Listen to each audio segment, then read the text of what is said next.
Hey everyone, this is a walkthrough on how to use Zoom on Windows. Right now in the background, I'm going to go ahead and show how to just quickly download Zoom to get the desktop app. Using the browser version is very similar, basically all the same functions. But it's a very easy download. I'm just going to go through how to use some basic functions in Zoom, whether that's scheduling a meeting or when you're in a meeting, the different types of tools that are available. So once you download it, you'll get this desktop icon. Go ahead and open that up. Um, and you can either join a meeting or you can sign in. So if you click sign in with SSO, you can log in with your Duke account. Just type in duke.zoom.us, and you'll be prompted to put in your NetID and password, just as you'd sign into Duke Hub or your email or whatnot. If you sign in with that and click Open Zoom, excuse me, it'll launch Zoom. So now you're logged in. You can tell because your initials are up in the top right, as mine are right now. And so there are a few things at the top: chat, meetings, contacts. If you want to chat with someone on Zoom within Zoom, you can click the plus icon next to recent and click new chat, and any Duke contact would be in there. Additionally, you can do the plus thing and the plus button rather, and create a channel, which is essentially a group if you want to create for a project or a class, and invite members there as well. Same process. Um, and then an easy way to schedule a meeting, if you want to schedule a Zoom meeting in advance, is to click the schedule button. And here I'm typing in test meeting just for filler, but you can click a start time and date, how long you want it to happen, the meeting rather. Um, and then there, you can create a meeting ID on your own or type one in. And then there are a few other things, a few other options. If you want to mute the participants on entry, if you don't want to have to do that manually once a meeting starts and whatnot. And once you schedule that, you'll get emailed the confirmation, and you can send that out or forward that as needed. Um, right now, I'm just going to go create a meeting as if I'm joining one right now, or I'm in one.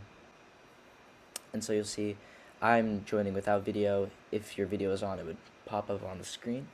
And in the bottom left, you can see it says mute or start video. So from there, you can choose different input sources.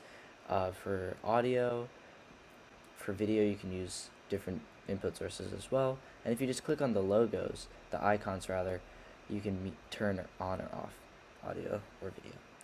I just clicked invite, and it's the same way as chats. All um, your Duke contacts are there, or you can click, you can copy the invitation URL, and anyone who uses that can join. Just use the chat function, and so you can text everyone in the chat, or you can, if they're participants, you can privately message them. The record function can be used to record a meeting, so you could record it on this computer, which would record it locally, or to the cloud, where you get an email confirmation and you can download the meeting from the cloud if you don't want to save it to your computer. Breakout rooms can be used if you want to break up a meeting into smaller groups. You can do that both automatically or manually if you want to hand select them. And that just creates several meetings, and you can bring it back to large group when you want. To share screen is very easy. Just click share screen and you have a few options. So here I'm just sharing the screen as in a default manner, and you can, you click draw and write on the screen, eraser. It's very simple, and you can of course open up browsers, and it just tracks, records what you're doing.